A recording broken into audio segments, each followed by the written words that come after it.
వాగర్థావివ సంపృక్తౌ వాగర్థ ప్రతిపత్తయే జగతః పితరౌ వందే పార్వతీ పరమేశ్వరౌ.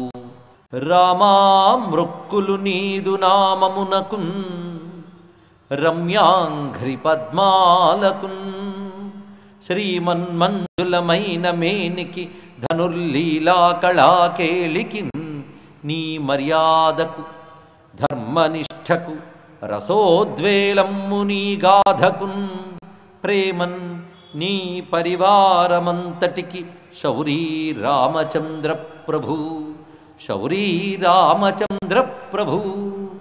జాంబవత్ సుగ్రీవ హనుమత్ సీతాలక్ష్మణ భరత శత్రుఘ్న పరివార సమేత శ్రీ రామచంద్ర పరబ్రహ్మణే నమో నమః. రామ అనేది కేవలం ఒక పేరు కాదు, ఒక మంత్రము. మంత్రం అంటే శక్తివంతమైనటువంటి పదము. అలాంటి పదములో దాగిన అనేక రకాల అర్థాలని మనం చెప్పుకోవడం జరిగినది.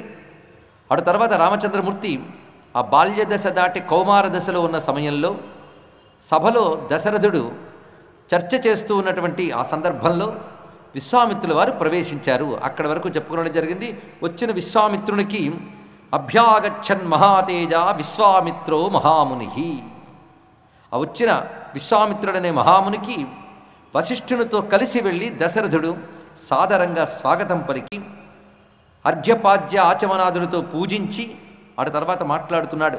మహానుభావులైన మీ రాకచేత నేను ధన్యుణ్ణయ్యాను, నా రాజ్యం ధన్యమైనది. ఎలా ఉన్నదంటే నా స్థితి ఇప్పుడు యథా అమృతస్య సంప్రాప్తి యథా వర్షమనూదకే.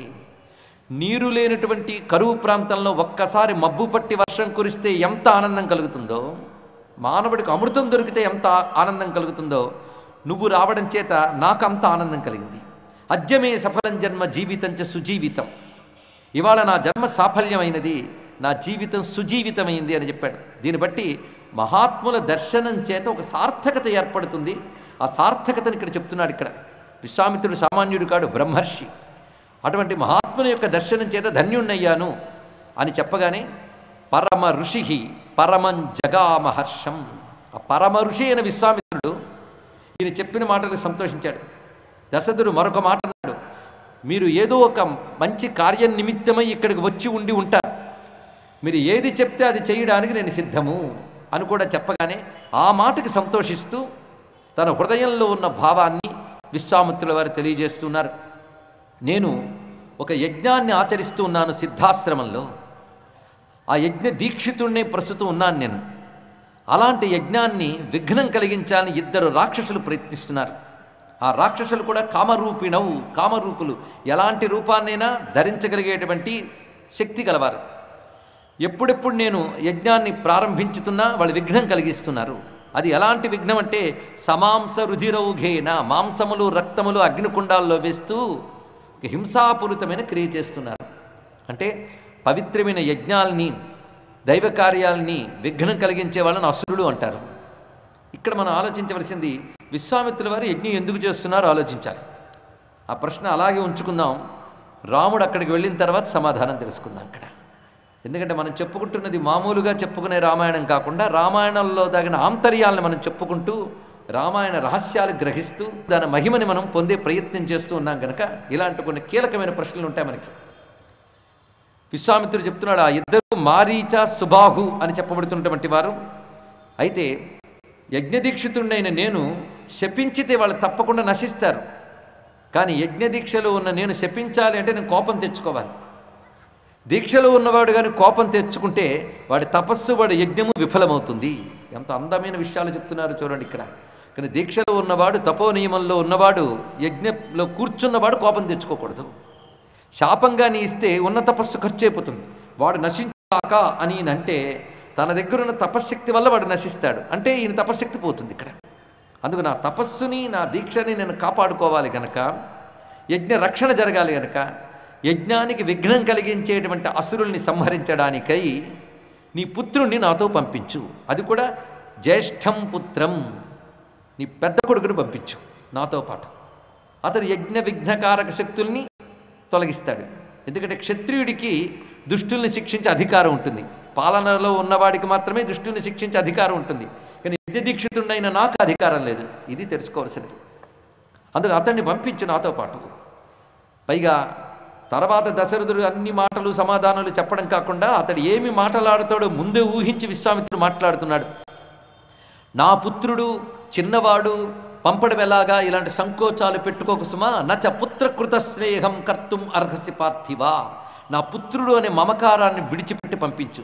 నీ పుత్రుడు ఎవడో నాకు తెలుసు. రాముడు ఇక్కడ అడుగు ప్రారంభించగానే అక్కడ రాక్షసులు మరణించినట్లే నేను భావిస్తున్నాను. ఈ చెప్పడం ఉద్దేశం ఏంటంటే, రాముడు బయలుదేరాడంటే అసుర సంహారం తప్పకుండా జరుగుతుంది. అహంతే ప్రతిజానామి హతౌ తౌ విద్ధి రాక్షసౌ. ఆ రాక్షసులు మరణించేనట్లే అని నేను తెలుసుకుంటున్నాను. ఎందుకంటే రాముడంటే ఏమిటో నాకు తెలుసు అంటున్నాడు. ఇక్కడ విశ్వామిత్రుడు చెప్తున్న ఒక అత్యద్భుతమైన శ్లోకాన్ని మనం చెప్పుకోబోతున్నాం. ఈ శ్లోకం సంస్కృతంలోనే ఉంది. ఆ మాటకొస్తే వాల్మీకే సంస్కృతంలో రచించాడు. రామాయణం చెప్పేటప్పుడు సంస్కృతం చెప్తున్నారండి అంటే అంతకంటే మూర్ఖులు మరొకరు ఉండరు. సంస్కృతం కాకపోతే తెలుగు రామాయణం. వాల్మీకి సంస్కృతంలోనే రాశాడు. మన ఆ శ్లోకం చదివి దాన్ని తెలుగులో చెప్పుకుంటున్నాం, అవునా లేదా? ఎందుకు శ్లోకాలు చెప్పుకుంటున్నామో నేను మొదటి రోజే చెప్పాను. ఏమని చెప్పాము? శ్లోకం కానీ అర్థమైనా అర్థం కాకపోయినా చెవిలో పడితే అది మంత్రశక్తి ప్రభావం చూపించి మనల్ని బాగు చేస్తుంది. వాతావరణం అంతా దివ్యశక్తితో నిండిపోతుంది. అందుకే శ్లోకం చదివి చెప్పాలి. శ్లోకం చదివి చెప్పడం సంప్రదాయం. దానికి అనేక కారణాలు ఉన్నాయి. మొదటిది ఇందాక చెప్పిన మంత్రశక్తి. రెండవది ఏదో నా నోటుకొచ్చినట్టు నేను చెప్పడం లేదయ్యా బాబు, ఋషి ఇలా రాశాడు అనకు శ్లోకం చెప్పి దాని అర్థం చెప్పడం వల్ల ప్రాణ బుద్ధి అనేది ఏర్పడుతుంది. అందుకు చెప్పాలి, ఇది సంప్రదాయం. మన పెద్దలందరూ కూడాను ఒక ఋషి రచించిన గ్రంథాన్ని వ్యాసపీఠం మీద పెట్టుకుని అందులో చెప్పిన శ్లోకాలను కొన్ని చెప్తూ మధ్యలో కథను వివరిస్తూ ముఖ్య శ్లోకాలను విడిచిపెట్టకుండా చెప్పాలి. అప్పుడే విన్నవారికి రామాయణం విన్న ఫలం వస్తుంది. అంతేగాని స్టోరీ చెప్పినట్టు రామాయణాన్ని చెప్పకూడదు, భారతాన్ని చెప్పకూడదు, భాగవతం చెప్పకూడదు. ఎందుకంటే నవలలు కావు, కథలు కావు, ఋషులు రచించిన మంత్రశాస్త్ర గ్రంథాలు. ఇక్కడ చెప్తున్న నాకు, వింటున్న మీకు రాముని దయ కలిగి మన జీవితాలు బాగుపడాలి అంటే ఈ శ్లోకాలను చెప్పుకుంటూ వాటిని తెలుగులో అర్థం చెప్పుకుంటూ వెళుతున్నాం. అంతే కదా? తేట పడింది కదా? ఇక్కడ ఈ మహానుభావుడు చెప్తున్నటువంటి అంటే విశ్వామిత్రుడు చెప్తున్న శ్లోకం అత్యద్భుతం. ఇవి రహస్య శ్లోకాలు అంటారు. అహం వేద్మి మహాత్మానం రామం సత్య పరాక్రమం వశిష్ఠోపి మహాతేజ ఏచమే తపసి స్థితాః. ఈ ఒక్క శ్లోకంలో చెప్తున్నాడు, రాముడెవడో నాకు తెలుసు, ఈ వశిష్ఠునికి తెలుసు, తపస్సులో ఉన్న ఋషులకు తెలుసు అన్నాడు. ఇదేమైనా బాగుందా అండి? కొంచెం ఆలోచిస్తే ఇంతవరకు విశ్వామిత్రుడు రాముడు పుట్టిన దగ్గర నుంచి ఇక్కడికి రాలేదు. ఇదే రావడం. ముక్కు మొహం తెలియని ఆయన మన ఇంటికి వచ్చి మన ఇంట్లో పిల్లాడు గురించి, నీ పిల్లాడు గురించి నాకు తెలిసయ్యా నీకు తెలియదు అంటే మనం ఒప్పుకుంటామా? దశరథుడు ఒప్పుకున్నాడు, తప్పదు మరి. అంటున్నాడు నీకేం తెలియదు, మాకే తెలుసు. మాకే తెలుసు అంటే ఎవరెవరిని చెప్పాడో చూడండి. ఇక్కడ నాకు తెలుసు, వశిష్ఠునికి తెలుసు, తపస్సులో ఉన్న ఋషులకు తెలుసు అన్నాడు. అంటే రాముడెవరు అనే అసలు విషయం ఋషులకు తెలుసు. ఋషులకు తెలిసినట్లు నీకు తెలియదు. నీ దృష్టిలో రాముడు నీ కొడుకు, మా దృష్టిలో రాముడు భగవంతుడు. ఇది తెలుసుకోవాల్సింది ఇక్కడ. ఇది రాముడిలో ఉన్న రహస్యం. ఇతర అవతారాలకి రామావతారానికి ఉన్నటువంటి భేదాన్ని మనం తెలుసుకోవాలి. మిగిలిన అవతారాల గురించి పెద్ద చర్చ చేయక్కర్లేదు. నరసింహస్వామి అంటే కనబడుతూనే ఉంది విష్ణువు. కానీ రెండు అవతారాల విషయంలోనే మనకు కొంచెం చర్చలు చేయాలి. ఒకడు రాముడు, ఒకడు కృష్ణుడు. ఎందుకంటే మానవుల వలె అవతరించి నడయాడిన భగవత్ స్వరూపాలు ఈ రెండూ కూడా. అయితే కృష్ణుడి విషయంలో ఏమి సందేహించక్కర్లేదు, ఆయన భగవంతుడిగానే కనబడుతున్నాడు. రాముడే మానవుడిలా ప్రవర్తించాడు. ఎందుకంటే రావణాసురుడు మానవుడి చేతిలోనే మరణించాలి గనక నారాయణుడు మానవుడి వలెనే ప్రవర్తించాడు. అది మనకు పనికొచ్చింది. ఎందుకు పనికొచ్చింది? మనం మానవులం గనక. మానవుని వలె ప్రవర్తించడం వల్ల మానవుడు ఎలా ప్రవర్తించాలో చేసి చూపించాడు మహానుభావుడు ఇక్కడ. దానివల్ల మనకి లాభం. మనం మానవులం గనక ఆయన్ని చూసి ఎలా ప్రవర్తించాలో నేర్చుకోవచ్చు. అందుకే రాముడు నారాయణుడు అయినప్పటికీ తన అవతార కార్యమైన రావణ సంహారం పూర్తయ్యే వరకు తన దైవత్వాన్ని బయట పెట్టలేదు. కానీ తాను దైవాన్నని తనకి తెలుసు, అది బయట పెట్టకుండానే ప్రవర్తించాడు. ఇది మనం కృష్ణతత్వం చెప్పినప్పుడు చెప్పుకున్న మాటను మరొకసారి గుర్తు తెచ్చుకుందాం. కొంతమంది కృష్ణుడు చాలా మాయగాడు, రాముడు మంచి బాలుడు అనుకుంటూ ఉంటారు. కానీ రాముడే మాయిదారు రాముడు. తెలుసుకోండి ఇక్కడ. కృష్ణుడు దాపరికం లేని దేవుడు. ఆ మాట ఎందుకయ్యా రాముడు మాయిదారి రాముడు అన్నామంటే, రాముడు భగవంతుడిని ఆయనకి తెలుసు, ఋషులకు తెలుసు. ఇద్దరూ బయట పెట్టకుండా జాగ్రత్తగా ఉన్నారు. తాను విష్ణువుని తెలిసి కూడా నరుల్లా ప్రవర్తిస్తూ వెళ్ళాడు నారాయణుడి చివరి వరకు. ఎందుకు? రావణాసురుడి కండిషన్ అది. నరుడి చేతిలో మరణించాలి గనక నారాయణుడు నరుడై ప్రవర్తిస్తూ ఉన్నాడు తప్ప నారాయణుల్లా ప్రవర్తించలేదు. నారాయణుడు అయినప్పటికీ ఆయన నారాయణ తత్వం ఋషులకు మాత్రం తెలుస్తోంది, ఇతరులకు తెలియదు. చెప్పుకున్న ఋషికి మనకి తేడా, మనకి శరీరాలు కనబడితే ఋషులకి ఆ శరీరంలో ఉన్న దివ్యత్వం ఏంటో కనబడుతుంది ఇక్కడ. కనుక అందరికీ నరుల్లా కనబడుతున్నప్పటికీ ఆ నారాయణుడు అన్న విషయం ఋషులకు తెలుసు. అందుకే నారదుణ్ణి మాత్రమే అడిగాడు వాల్మీకి. ఆ రహస్యమే ఇక్కడ తెలుసుకోవాలి. అందుకే ఇక్కడ విశ్వామిత్రుడు స్పష్టంగా చెప్పాడు, నాకు తెలుసు, వశిష్ఠునికి తెలుసు, తపస్సులో ఉన్న ఋషులకు తెలుసు. అంటే మాకు తెలిసింది నీకు తెలియదురా నాయనా అని చెప్పడం ఇక్కడ. పోనీ ఏం తెలుసో చెప్పచ్చు కదా, అది చెప్పలేదు, అది చెప్పకూడదు మళ్ళీ. ఎందుకంటే అక్కడ విష్ణువు ఎంత నటిస్తున్నాడు వీళ్ళు అంత నటించాలి, వీళ్ళు బయట పెట్టకూడదు. కాబట్టి ఎంత చెప్పాలో అంత చెప్పాడు. ఈ ఒక్క శ్లోకంలో ఎంత గొప్ప భావం ఉన్నది అనగానే ఆయన పరమాత్మ అన్న విషయం ఋషులకు మాత్రమే తెలుసు అని.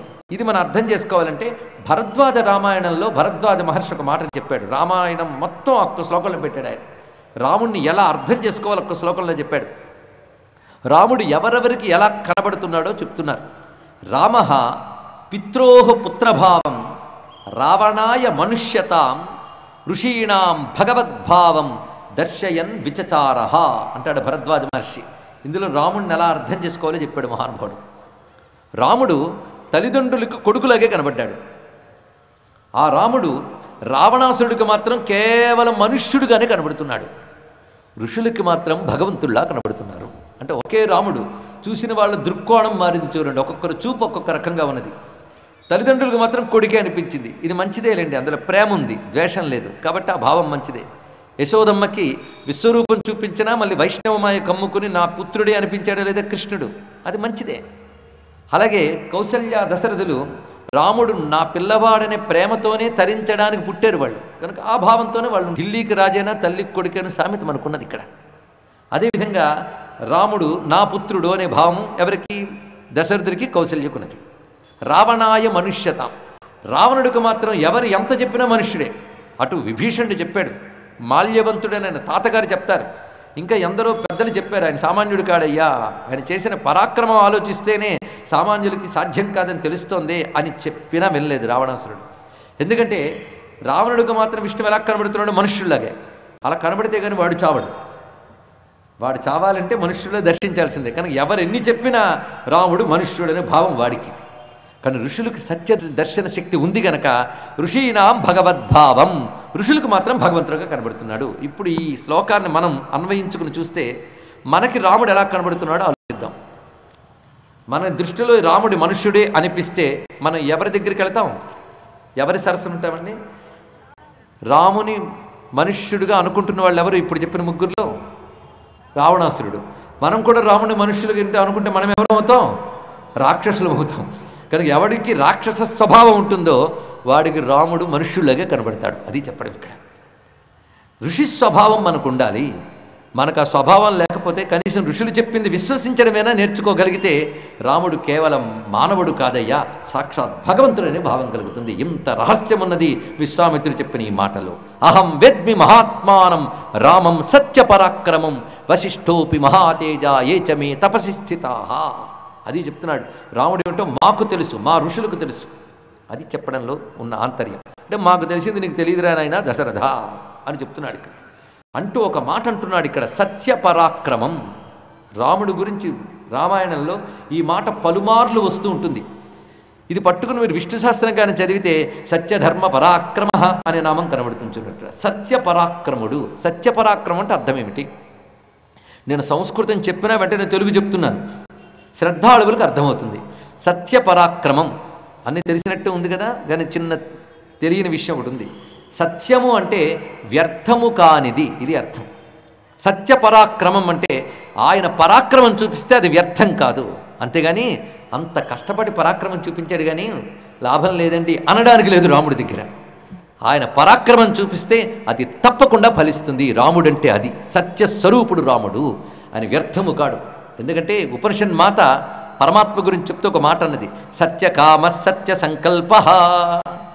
భగవంతుడు ఏదైనా అనుకున్నాడంటే జరిగి తీరుతుంది, అది ఈశ్వర సంకల్పం. మన సంకల్పాలు అనుకోవడం దగ్గర నుంచి అవడం వరకు చాలా గ్యాప్ ఉంది. ఈశ్వర సంకల్పం అలా కాదు, ఇలా అనుకుంటే అలా జరుగుతుంది. అందుకే ఈశ్వర సంకల్పానికి మనం నమస్కారం చేసుకోవాలి. అది సత్యకామ సత్య సంకల్ప. ఆ మాట ఇక్కడ సత్య పరాక్రమ అంటున్నాడు మన విశ్వామిత్రుడు. అందుకే ఉపనిషత్తులు తెలిసి వేదము తెలుసుకుని కానీ రామాయణం చదివితే ఎన్ని అద్భుతాలు కనబడతాయో. ఇప్పుడు మనం ఇంకో మాట ఆలోచించాలి. రాముడు ఇప్పటికి ఏ పరాక్రమం చూపించాడండి ఈయన సర్టిఫికేట్ ఇవ్వడానికి? సంపూర్ణ అవతారతత్వాన్ని చెప్తున్నాడు. రాముడు సత్య పరాక్రముడు. ఈ మాట గుర్తుపెట్టుకుంటే చాలు మనం. రాముడు పరాక్రమం చూపిస్తే వ్యర్థం కాదు. అందుకే రాముడు వ్యర్థం కాడు, రాముడి మాట వ్యర్థం కాదు, రాముడి పరాక్రమం వ్యర్థం కాదు, రాముడికి పెట్టిన మొక్కు వ్యర్థము కాదు. తెలుసుకోండి, ఇక్కడ రాముడిని నమస్కరించామా అది ఫలించి తీరుతుంది, అది వ్యర్థం కాదు. రాముడే సత్యస్వరూపుడు. అందుకే సత్యమే రాముడు, రాముడే సత్యము. సత్యమునగా వ్యర్థము కానిది. ఇది ప్రధానమైన ఒక అర్థం. ఇంకా చాలా ఉంటాయి, ఇక్కడికి తెలుసుకుంటే చాలు. అందుకు రామం సత్యపరాక్రమం వశిష్ఠోపి మహాతేజ ఏచమే తపసి స్థితాః యదితే ధర్మలాభంచ యశ్చ పరమం భువి స్థితం ఇచ్చసి రాజేంద్ర రామం మే దాతుమర్హసి. నీకు ధర్మమనే ప్రయోజనం జరగాలి అంటే, కీర్తి లభించాలి అంటే దశరథ అని పిల్లవాడిని నా వెంట పంపించు. ఇప్పటికే నేను ఎక్కువసేపు ఎదురు చూసేటంత తీరిక లేదు సుమా, యజ్ఞానికి సమయం మించిపోతుంది. అందుకే ఆలస్యం చేయకుండా నా యజ్ఞ సకాలంలో పూర్తి కావాలి అంటే నీ పిల్లవాడిని నాతో పంపు అని అనగానే వెంటనే చేతులు పిసుక్కుంటూ నిలబడ్డాడు దశరథుడు. ఇష్టం లేదు ఆయనకి. ఎంత ఋషులు చెప్పినా తన మనస్సంస్కారం ఏం చేస్తుంది ఇక్కడ? ఊన షోడశ వర్షో మే రామో రాజీవలోచన. ఈ అందగాడైన రాముడు 16 ఏళ్ళు కూడా ఇంకా రాలేదు. అంటే సుమారు 12 ఏళ్ల వయస్సు అండి అప్పుడు రాముల వారిది. అందుకే 16 ఏళ్ళు కూడా పూర్తిగా రాలేదు. అటువంటప్పుడు అలాంటి భయంకరమైన రాక్షసుల మీదకి యుద్ధానికి పిల్లవాడిని పంపడం అనేది సాధ్యం కాదు సుమా. మహామహాసూరులు పరాక్రమవంతులే ఆ మాయాబులైన రాక్షసులను ఎదుర్కొనలేరు. ఎందుకంటే రాక్షసుల దగ్గర రాక్షస బలంతో పాటు మాయాబలం ఉంటుంది.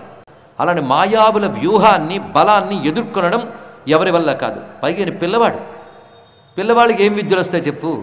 మహా అయితే ఇప్పుడిప్పుడే నేర్చుకుంటున్నారు అస్త్ర విద్యలు శస్త్ర విద్యలు. అందుకు ఇతనికి ఇంకా అకృత విద్యశ్చ, సంపూర్ణంగా విద్యల్లో నేర్పరులు కారు వీరిని పంపడం నాకు ఇష్టం లేదు, రాముడిని పంపడం నాకు ఇష్టం లేదు. కావాలంటే నేను వస్తాను, నా చతురంగ బలములతో వచ్చి నేను యుద్ధం చేసి అసుర సంహారం చేస్తాను. అసలు నిజానికి వాళ్ళని ఎదుర్కోవడం అనేది ఎవరికీ సాధ్యం కాకపోయినప్పటికీ నేను నా యుద్ధ పరాక్రమాన్ని చూపించే ప్రయత్నం చేస్తాను, కానీ పిల్లవాడిని మాత్రం పంపను అన్నాడు. ఇక్కడ వెంటనే ఈయన మాట్లాడుతున్నాడు విశ్వామిత్రుడు. మరి పంపిస్తాన్ని మాట ఎలా ఇచ్చాం అంటే, ఏది చెప్తే అది చేస్తానన్నావు కదా రాగానే, ముందు వెనక ఆలోచించకుండా ఏది చెప్తే అది చేస్తానన్న వాడికి నేను చెప్పింది చెయ్యాలి కదా. ఒకవేళ చెయ్యకపోతే నీకు మాట తప్పిన దోషం వస్తుంది సుమా. రఘువంశం అందరికీ కూడా గొప్ప లక్షణం ఒకటి ఉంది. ఆడిన మాట తప్పరు, ఇచ్చిన మాట నిలబెట్టుకుంటారు. ఇది గుర్తుపెట్టుకోవాలండి. తర్వాత దీని మీద కథ అంతా నడుస్తుంది. ఇచ్చిన మాట నిలబెట్టుకోవడం అనేది దశరథుడికి మాత్రమే ప్రత్యేకత కాదు, మొత్తం రఘువంశ రాజులందరికీ ప్రత్యేకత. ఎందుకంటే 100 వాగ్దానాలు చేసి 100 మర్చిపోయేటువంటి రోజుల్లో ఉన్న మనకి మాట నిలబెట్టుకోవడం అంటే అర్థం కాదు మనకి. ఇవన్నీ ఇప్పుడు అర్థం కాని స్థితిలో దిగజారిపోయింది భారత జాతి. ఇచ్చిన మాట కట్టుబడమే సత్యం అంటే తెలుసుకోవాలి. ఇక్కడ మాటకి కట్టుబడడం అనే ఒక్క మాటకి ఇంత రామాయణం పుట్టింది ఇక్కడ. ఎందుకంటే ఇచ్చిన మాటని తప్పితే అసత్య దోషం వచ్చి పతనమైపోతాడు జీవుడు. ఆ కారణం చేత నువ్వు రాఘవాణాం అయుక్తోయం, రఘువంశీకులకి తగని విధంగా నువ్వు మాట్లాడుతున్నావు. ఇది కూడదు సుమా. ఉత్తమమైన కకుత్స్థ వంశము ఇదంటే పూర్వరాజుల్ని చెప్తున్నాడండి. కకుత్స్థుడు ఒక రాజు, రఘు ఒక రాజు, దిలీపుడు ఒక రాజు, అలాంటి మహాత్ములు వారి వంశంలో పుట్టి నువ్వు మిథ్యాప్రతిజ్ఞుడు అయిపోతే తప్పు కదా అన్నాడు. మిథ్యాప్రతిజ్ఞ అంటే చేసిన ప్రతిజ్ఞని తప్పడం అని. ఎప్పుడైతే ఇంతే అని ఊరుకున్నాడు విశ్వామిత్రుడు, ఎప్పుడైతే ఆయన అలా మౌనంగా ఊరుకున్నాడో, పైగా వెళ్ళిపోవడానికి సిద్ధపడి వెళ్ళిపోతున్నాడు ఆయన. నీ ఇష్టం అని చెప్పి వెళ్ళిపోబోతూ ఉండగా వశిష్ఠుల వారు దశరథుని మందలించుతూ చెప్తున్నారు, ఏమిటి నువ్వు చేస్తున్న పని? కృతాస్త్రం అకృతాస్త్రం వా నయనం శక్షంతి రాక్షసాహ. నువ్వొక్కడు గుర్తుపెట్టుకో, రామచంద్రమూర్తికి అస్త్ర విద్యలు వచ్చినా రాకపోయినా కూడాను ఆయన ఏ రాక్షసులు ఏమీ చెయ్యలేరు. ఇది వశిష్ఠుడు చెప్పిన గొప్ప మాట. తెలుసుకోండి, ఇక్కడ ఆయనకు అస్త్ర విద్యలు అవసరమా అది చెప్పడం. కానీ చిన్న మాట ఏమంటున్నాడంటే, విశ్వామిత్రుని ప్రక్కనున్న రాముని అస్త్ర విద్యలు ఉన్నా లేకున్నా ఎవరు ఏమీ చేయలేరు. నిజంగా రాక్షస సంహారమే కావాలి అంటే నువ్వు వస్తానని చెప్పినప్పుడు నిన్నే తీసుకెళ్ళొచ్చుగా. ఆయన రాముడిని మాత్రమే అడిగాడంటే ఇందులో అదొక్కటే ప్రయోజనం కాదు, ఇంకేదో ఉంది తెలుసుకో. రామాయణం అడుగడుగున మర్మాలే, అంతేగాని ఏదో యజ్ఞరక్షణకు రావయ్యా అని తీసుకెళ్ళడం కాదు, ఇంకేదో మర్మం ఉంది. ఎందుకంటే ఇతని సామాన్యుడు కాడు విశ్వామిత్రుడు, ధర్మనిష్ఠుడు, మహావీరుడు, మహాతపస్వి, జ్ఞాని. ఆయన దగ్గర రకరకాల అస్త్ర సంపద ఉంది. ఈ అస్త్ర సంపద కలిగిన వాడి వద్ద కానీ నీ పిల్లవాడు ఉంటే అస్త్ర విద్యంతా వాడికి లభిస్తుంది. దానివల్ల నీ పిల్లవాడు ఇంకా గొప్పవాడు అవుతాడు. అంటే భౌతికంగా కూడా కారణం చూపిస్తున్నాడు. భృషాశ్వుడనే రాజర్షి తన దగ్గరున్న దివ్యాస్త్రములన్నీ విశ్వామిత్రునికి ధారపోశాడు. అవన్నీ కానీ నీ పిల్లవాడికి కానీ ఇచ్చాడా, ఇంకా నీ పిల్లవాడు అజేయుడవుతాడు. అందుకు తవ పుత్రహితార్థాయ త్వాం ఉపేత్యాభియాచతే, నీ కుమారుడికి మేలు చేకూర్చడం కోసమై వచ్చాడు విశ్వామిత్రుడు, కాబట్టి పంపించు అని ఎప్పుడైతే వశిష్ఠులు వారు చెప్పారో మారు మాట్లాడకుండా వెంటనే వెళ్ళిపోతున్న విశ్వామిత్రుణ్ణి చూసి రామలక్ష్మణులు ఉభయుల్ని పంపించాడు ఇక్కడ దశరథుడు. ఇక్కడ ఆలోచించవలసిన గొప్ప మాట, విశ్వామిత్రుడు అడిగినప్పుడు కొంచెం జంకాడేమో కానీ వశిష్ఠుడు చెప్తే మారు మాట్లాడకుండా పంపించాడు. ఎందువల్ల? గురువాక్యానికి ఇచ్చిన గౌరవం అది. గురువు మాటకి తర్కాలు చేయకూడదండి, అది తెలుసుకోవాలి. ఇక్కడ గురువు చెప్పింది పాటించడమే. గురువు అంత ఆలోచించలేదేమో, నువ్వెవడు చెప్పడానికి. ఇక్కడ గురువాక్యం అంత గొప్పది. కనుకనే వశిష్ఠులు వారు చెప్పిన మాట వినగానే వెంటనే పంపించాడు. ఇక్కడ పైగా పంపించేటప్పుడు రాముడిని పిలిచాడు. పిలిచినప్పుడు రాముడు వస్తున్నాడు, ఆయనతో పాటు లక్ష్మణుడు వచ్చాడు. ఆయన ఎవరు పిలిచారండి? రాముడిని పిలవగానే రాముడితో పాటు లక్ష్మణస్వామి వచ్చాడు. రాగానే రాముడితో పాటు ఆయన బయలుదేరిపాడు. నువ్వెక్కడికి రా, నువ్వు ఉండు అని దశరథుడు అనలేదు. నువ్వెందుకురా నాతో, నువ్వు రాకు అని విశ్వామిత్రుని అనలేదు. నువ్వెందుకు వెళతావు, నువ్వు ఉండిపో అని వశిష్ఠుడు అనలేదు. రాముడితో లక్ష్మణుడు వెళుతుంటే అందరూ ఊరుకున్నారు. అంటే రాముడితో లక్ష్మణుడు అనేటువంటిది ఒక అద్భుతమైన స్వరూపం. ఇది తెలుసుకోండి. రామ సహితంగా లక్ష్మణస్వామి, లక్ష్మణ సహితంగా రాముడు అనేది ఒక అద్భుతమైన దృశ్యం. మీరు పరిశీలించండి, మొదటి నుంచి రాముడు అవతార కార్యం కోసం వేసిన మొదటి అడుగు నుంచి రావణ సంహారం వరకు, పట్టాభిషేకం వరకు పక్కన లక్ష్మణుడు ఉన్నాడు. సీతమ్మ దగ్గర లేని రాముడు ఉంటాడేమో కానీ లక్ష్మణుడి దగ్గర లేని రాముడు ఉండడు. లక్ష్మణ సహితంగా రాముణ్ణి ధ్యానిస్తే అదొక మంత్ర విశేషం. అసలు రామాయణం వినేటప్పుడు కథ వింటున్నామని కాకుండా దృశ్యాన్ని మనస్సులో భావించుకుంటూ వినండి. మనలో కానీ ఆ భావన జరిగితే ధ్యానంలా పనిచేస్తుంది. లక్ష్మణ సహితుడైన రాముడిని మనం ఒక్కసారి ధ్యానిస్తే ఆ ధ్యానించిన వాడికి రక్ష లభిస్తుంది. అందుకే ప్రతివారు కూడా ప్రయాణాలు చేసినప్పుడైనా ఎప్పుడైనా లక్ష్మణ సహితంగా రాముడిని ధ్యానిస్తే రామరక్ష లభిస్తుంది, అందులో సందేహం లేదు. అందుకే రామపాతు సలక్ష్మణ అని ఒక మాట ఉన్నది మనకి. అగ్రత పృష్ఠతశ్చైవ పార్శ్వతశ్చ మహాబలౌ ఆకర్ణపూర్ణ ధన్వానవు రక్షేతాం రామలక్ష్మణం. రామరక్షా స్తోత్రానికి అంతటికీ ధ్యాన శ్లోకం ఇదే, మీరు పరిశీలించలే లేదు. అందుకే ఎవరు రామరక్షా స్తోత్రం చదువుతారో వారి వెనకాల రామలక్ష్మణులు ఉభయులు అనుసరిస్తూ ఉంటారు. నీ రాకపోకల యందు నిన్ను రక్షిస్తూ ఇరు పక్కల ముందు వెనక రామలక్ష్మణులు ధనుర్బాణాలు పట్టుకుని ఉంటారు. కనుకనే రాముని వారము మాకేమి విచారము, తక్కువేమి మనకు రాముండొక్కడుండు వరకు ప్రక్కతోడుగా భగవంతుడు మును చక్రధారయ్యై చెంతనుండగా అని రామదాసు పాడినట్లుగా మనం ఆనందంగా ఉందాం. మా త్యాగయ్య ఏం తక్కువ తిన్నాడా? ఉండేది రాముడొక్కడు ఊరక చెడిపోకు మనస, సర్వ జగత్తుని రక్షించగలవాడు రామచంద్రమూర్తి. అందుకే విశ్వామిత్రుడు యాగరక్షణకై తీసుకువెళుతున్నాడు రామచంద్రమూర్తిని.